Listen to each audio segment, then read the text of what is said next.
Hello viewers, welcome to our channel. నేను మీ చరణ్ పరిమి.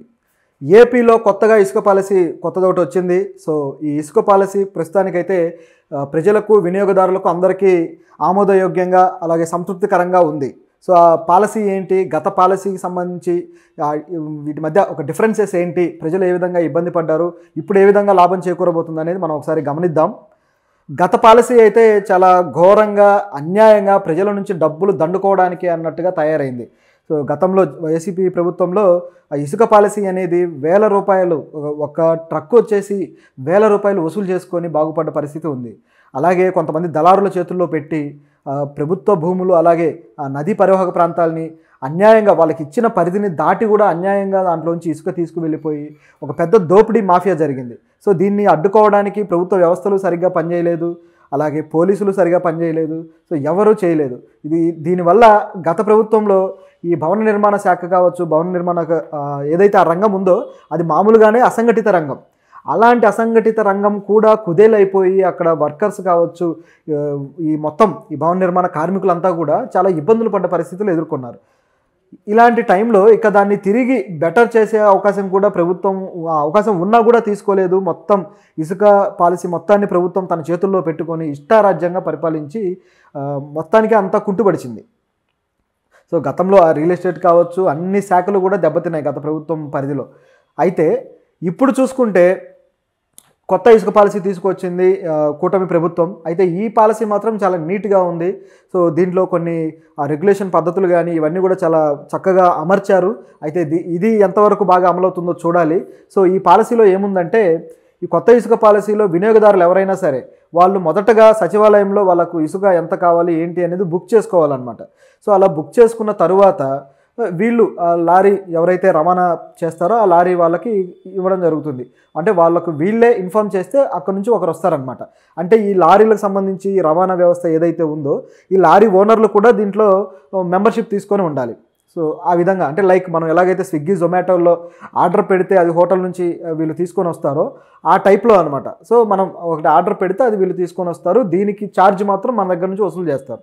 నిజానికి ఈ ఛార్జ్ విషయంలోనే ఈ రవాణా ఛార్జ్ ఏదైతే ఉందో ఇది చాలా ఎక్కువగా తీసుకుంటున్నారు. మీరేమో ఇసుక ఫ్రీ అంటున్నారు, కానీ వీళ్ళు మాత్రం రవాణా ఛార్జ్ డబుల్ త్రిబుల్ తీసుకొని ఆ ఇసుక రేటే క్రియేట్ చేస్తున్నారు దాంట్లో అనే ఒక ఆరోపణ అయితే ప్రజల నుంచి ఎదుర్కొన్నారు గవర్నమెంట్.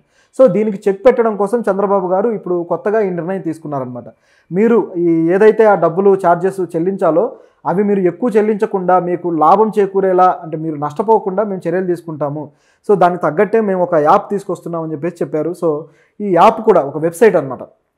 సో ఈ ఇసుక పాలసీ సంబంధించి ఒక వెబ్సైట్లో వీళ్ళు ఈ విధంగా నమోదు చేసుకోవడము, తర్వాత ఆ సచివాలయం వీళ్ళకి ఇన్ఫామ్ చేయడము, ఆ లారీ వాళ్ళు వచ్చేసి దాన్ని వీళ్ళు చేరుస్తారన్నమాట. చేర్చిన తర్వాత కూడా వినియోగదారుడు తిరిగి సచివాలయ ఉద్యోగులకు కన్ఫర్మ్ చేసిన తర్వాత మాత్రమే ఆ డబ్బులు వీళ్ళకి వచ్చేలా చేయాలి అనేది ఈ నిబంధన. సో ఈ తరహా నిబంధనలు చాలా బాగున్నాయి. లేకపోతే ప్రైవేటుగా వీళ్ళు రేట్లు పెంచి ఆ రవాణా చేసే పరిస్థితి కూడా ఉంటుంది. అయితే దీంట్లో ఉన్న ఒకే ఒక డౌట్ ఏంటంటే, ఆ ఇసుక అనేది ఎవరి ఆధీనంలో ఉంటుంది? పూర్తిగా ప్రభుత్వ ఆధీనంలో ఉంటుందా, లేదా ప్రైవేటు శక్తుల ఆధీనంలో ఉంటుందా, లేకపోతే కాంట్రాక్టర్లకు ఇచ్చి వాళ్ళ ద్వారా తెచ్చేటట్టయితే మళ్ళీ ఇది బ్లాక్ మార్కెట్కి వెళ్ళదన్న గ్యారంటీ ఏంటి? సో ఇలాంటి డౌట్లు అయితే కొన్ని ఉన్నాయి. సో ఈ డౌట్లకు మరి సమాధానం రాను రాను వస్తుందేమో చూడాలి. అయితే ఈ పాలసీ మాత్రం చాలా నీట్గా ఉంది, చాలా అద్భుతమైన ప్రణాళిక రచించారు. సో దీనికి సంబంధించి ప్రతి ప్రక్రియ కూడా దీంట్లో కంప్యూటరైజ్డ్ చేయబడుతుంది. సో మీకు ఏ సమస్య ఉండదు, ప్రతిదీ కూడా పారదర్శకంగా ఉంటుందని చెప్పేసి సీఎం గారు ఈ సమావేశంలో చెప్పారు. అయితే ఈ సమావేశంలో పాల్గొన్న కలెక్టర్లు, నిజానికి దీని మీద పర్యవేక్షణ అంతా కూడా కలెక్టర్లు అలాగే ఆర్డీఓలు వీళ్ళ చేతుల్లో ఉంటుంది కదా, ఎంఆర్ఓలు గ్రామ స్థాయిలో.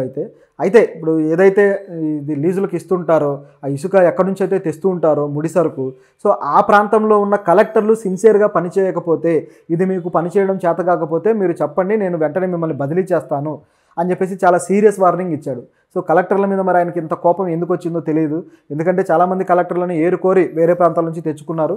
గతంలో ఉన్న కలెక్టర్లు అలాగే కొనసాగుతూ ఉన్నారు. కాకపోతే వాళ్ళు గత ప్రభుత్వానికి అనుకూలంగా పనిచేశారు అనే విషయం అయితే చంద్రబాబు గారు కాస్త మైండ్లో పెట్టుకొని ఉన్నారనమాట.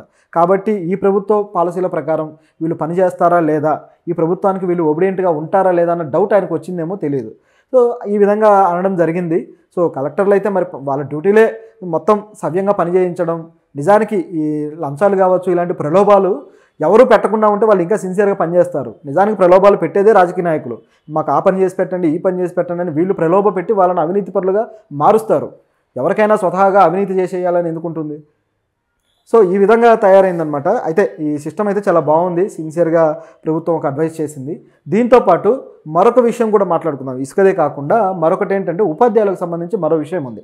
అదేంటంటే గత ప్రభుత్వం ఏం చేసిందంటే నాడు నేడు అనే పథకం ద్వారా ప్రభుత్వ స్కూళ్ళన్నింటినీ కూడా బాగు చేయడము, వాటిల్లో కొత్తగా ఇన్ఫ్రాస్ట్రక్చర్ ఎస్టాబ్లిష్ చేయడము, వాటిలో పచ్చదనము, పరిశుభ్రత ప్రతిదీ కూడా చాలా కేర్ తీసుకుంటూ చేస్తూ వచ్చారు. గత ప్రభుత్వంలో చేసిన ఏదైనా మంచి పని ఉందంటే ఇది మాత్రమే. సో చాలా బాగా చేస్తూ వచ్చారు. అయితే దీంట్లో అధ్యాపకులకి కొన్ని సమస్యలు తెచ్చిపెట్టారు ఉపాధ్యాయులకి. ఇది ఏంటంటే ప్రతిదీ కూడా టైం టు టైం వీళ్ళు ఫోటోలు పెట్టాలి, లేకపోతే పలానా వర్క్కి సంబంధించిన ఫోటోలు పెట్టాలి. ఈ విధంగా ఈ ఫోటోల ప్రోగ్రామ్ ఎక్కువైపోయింది. దాంతో వాళ్ళు క్లాసుల మీద కాన్సన్ట్రేట్ చేయలేక క్లాసులు పాఠాలు చెప్పేది కాకుండా ఈ టెన్షన్ ఎక్కువైపోయింది. ఏది ఫోటో తీయాలి, జాగ్రత్తగా పెట్టాలి, మళ్ళీ వాళ్ళు అక్కడ నుంచి రిప్లై ఇస్తారు, ఏదైనా తప్పుంటే మళ్ళీ ప్రశ్నిస్తారు. ఈ గోల ఎక్కువైపోయింది అనమాట. సో వాళ్ళకి పని కన్నా కూడా కొసరు పని ఎక్కువై తలనొప్పిగా ఫీల్ అయ్యి చాలా ఇబ్బంది పడ్డ పరిస్థితి ఉంటే, దీంట్లోనే మరొక ఇంకా ఇబ్బందికరమైనది ఏంటంటే టాయిలెట్స్కి సంబంధించి అవి నీట్గా ఉన్నాయో లేదా వాటి క్లీనింగ్ని చెక్ చేయడం కోసం ప్రతిరోజు టాయిలెట్స్ ఫోటో తీసి అధ్యాపకులు పంపించాలన్నమాట పై అధికారులకి. సో ఇది ఉద్యోగ సంఘాలు కావచ్చు, ఉపాధ్యాయులు కావచ్చు, ఈ ఉపాధ్యాయ సంఘాల వాళ్ళు గట్టిగా ప్రశ్నించారు, నిరసన తెలియజేశారు. ఏంటి మేము వెళ్ళి టాయిలెట్లో ఫోటోలు తీసుకుంటూ ఉండాలా, లేకపోతే పాఠాలు చెప్పుకోవాలా, ఏంటి మా పరిస్థితి అని. సో నిజానికి వాళ్ళు ఎంతో కష్టపడి చదివి కాంపిటీషన్లో ఎంతో పోరాడి గెలుస్తారు. సో ఆ విధంగా జాబులు కొడతారు. సో వాళ్ళు విద్యార్థులను బాగుపరచడం కోసం వాళ్ళకంటూ ఏవైతే నిబంధనలు ఉండి వాళ్ళకంటూ ఏవైతే ఉద్యోగ బాధ్యతలు ఉంటాయో ఆ ఉద్యోగ బాధ్యతలను సక్రమంగా నిర్వర్తిస్తూనే వస్తుంటారు. కొంతమంది కొన్ని చోట్ల టీచర్లు స్కూల్లోనే నిద్రపోవటాలు, పిల్లల చేత తల్లో పేలు చూపించుకోవటాలు, ఇట్లాంటివి పనికిమాలిన పనులు కూడా చేస్తున్నారు అనుకోండి. కాకపోతే గవర్నమెంట్ ఉద్యోగులు, గవర్నమెంట్ టీచర్లు చాలా కష్టపడి స్థాయికి వస్తారు. పైగా వాళ్ళు వెళ్ళి ఎందుకు ఫోటోలు తీయాలి అనేది ఒక క్వశ్చన్. లేదా ఒకవేళ క్లీనింగ్ సెక్షన్ వాళ్ళు ఎవరైతే ఉంటారో సో వాళ్ళు ఫోటోలు తీసి మరి వాళ్ళు ఏమైనా అప్లోడ్ చేయాలా? ఆ సిస్టమ్ ఏదైనా కానీ టీచర్ల మీదనే భారం పడడంతో వాళ్ళు కాస్త దాన్ని అవమానంగా భావించి కాస్త ఇబ్బంది పడే సందర్భం ఉంది. సో దీన్ని కూడా ఇప్పుడు ఏం చేస్తున్నారంటే ఆ యాప్ ఏదైతే ఉందో వీళ్ళు ఫోటోలు అప్లోడ్ చేసే ఆ యాప్ని తొలగిస్తున్నారు. ఆ యాప్ ఇక నుంచి ఉండదు. ఆ టీచర్లు వాళ్ళ గౌరవాన్ని మేము కాపాడుతూ ఈ నిర్ణయం తీసుకున్నాము అని చెప్పేసి విద్యాశాఖ డైరెక్టర్ విజయ రామరాజు గారు అన్నారు. సో ఈ యాప్ కూడా పోయినట్టే. సో దీనివల్ల ఉపాధ్యాయులకైతే కాస్త ఉపశమనం జరిగింది. కాకపోతే మరొక డౌట్ కూడా ఉంది దీంట్లో. ఏంటంటే అసలు మామూలుగానే గవర్నమెంట్ స్కూల్ అంటే ఫస్ట్ అధ్వాన్నంగా ఉండే బాత్రూంలే కనిపిస్తాయి. ఎంత అధ్వాన్నంగా ఉంటాయంటే చాలామంది గత రోజుల్లో బాలికలు అవి అధ్వాన్నంగా ఉండి వీళ్ళకు సరైన టాయిలెట్స్ లేకపోవడం వల్ల హై స్కూల్ చదువు మానేసిన వాళ్ళు అనేక మంది ఉన్నారు. అందుకే బాలికల చదువు రేషియో ఎప్పుడు కూడా తక్కువగా ఉంటూ వస్తుంది. ముఖ్యంగా పేద పిల్లల్లో ఈ సమస్య ఉంది. కొద్దిగా డబ్బులుండి ఫీజులు కట్టుకునే వాళ్ళు ప్రైవేట్ స్కూల్కి వెళ్ళిపోతున్నారు. ఇప్పుడైతే ఇంకా బలవంతంగా అక్కడ ఎలాగో సౌకర్యాలు సరిగ్గా ఉండట్లేదని ప్రైవేట్ స్కూల్ వైపు వెళ్తున్నారు, కొద్ది గొప్ప సౌకర్యాలు ఉంటాయని. అయితే మొత్తానికి ఈ స్కూళ్ళకి సంబంధించిన నిర్ణయం అయితే గత ప్రభుత్వం తీసుకొని కాస్త బాత్రూమ్లు కానీ ఇలాంటివన్నీ నీట్గా చేయడంతో ఈ బాలికల సంఖ్య కూడా పెంచే అవకాశం ఉంది. ఆ నీట్నెస్ పరిసరాల్లో బాగున్నప్పుడే కదా చదువు కూడా కాస్త బాగా చదవగలుగుతారు, ఉల్లాసమైన వాతావరణం చుట్టూ ఉంటుంది. సో మరి ఈ ప్రభుత్వం కూడా మరి ఇదే పద్ధతిలో గవర్నమెంట్ స్కూళ్ళ విషయంలో కేర్ఫుల్గా వెళ్తే బాగుంటుంది. మరి దీనికి సంబంధించిన ఫోటోలు అయితే ఉపాధ్యాయులు ఎలాగో తీయరు, మరి ఎవరు తీస్తారు? ఈ పరిశుభ్రతకు సంబంధించి ఎవరు బాధ్యత తీసుకొని దానికి సంబంధించిన రిపోర్ట్ చేస్తుంటారు అనేది కూడా మరి తెలియాల్సి ఉంది.